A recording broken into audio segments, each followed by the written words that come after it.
Jeremias 18, verso 6. A palavra do Senhor veio a Jeremias, dizendo: Levanta-te e desce à casa do oleiro, e lá te farei ouvir as minhas palavras.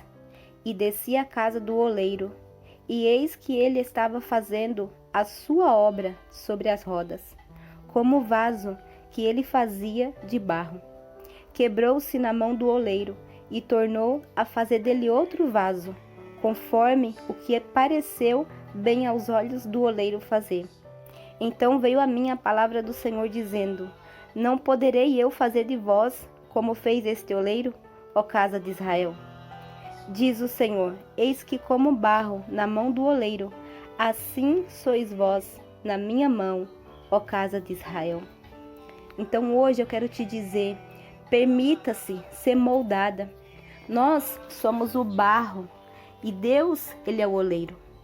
E mesmo quebrada, Deus, Ele preferiu nos consertar ao invés de jogar fora.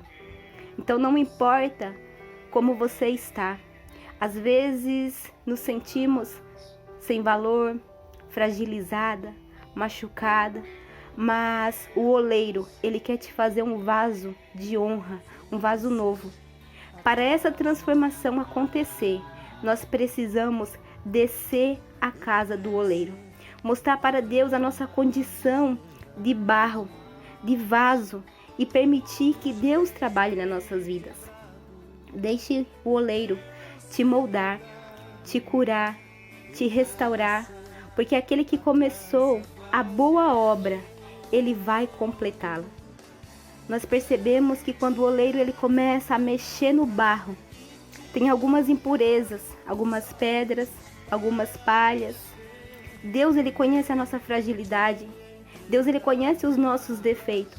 E mesmo assim, ele investe, transformando o nosso caráter, o nosso interior e o nosso exterior.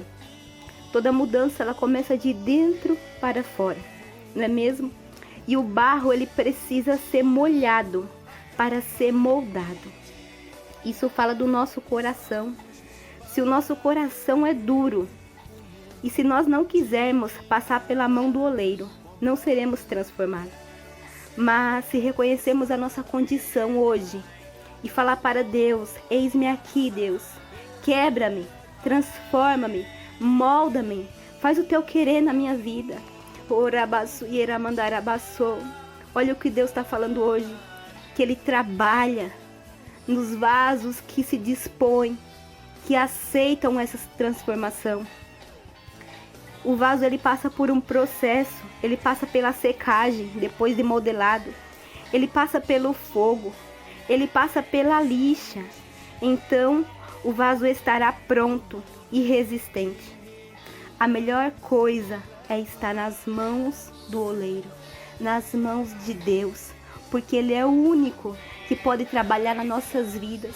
Ele é o único que pode transformar, consertar, restaurar, levantar aquele que para a sociedade já não está quebrado, não tem mais jeito, foi descartado. Porque Deus, Ele não descarta, Ele transforma, Ele levanta e Ele molda. Amém? Qual é a área da sua vida que Deus precisa trabalhar? Que Deus precisa tomar o centro da vida dele como oleiro na sua vida hoje? Qual é? Que tipo de vaso? Que tipo de barro é você? Você é alguém que permite Deus trabalhar?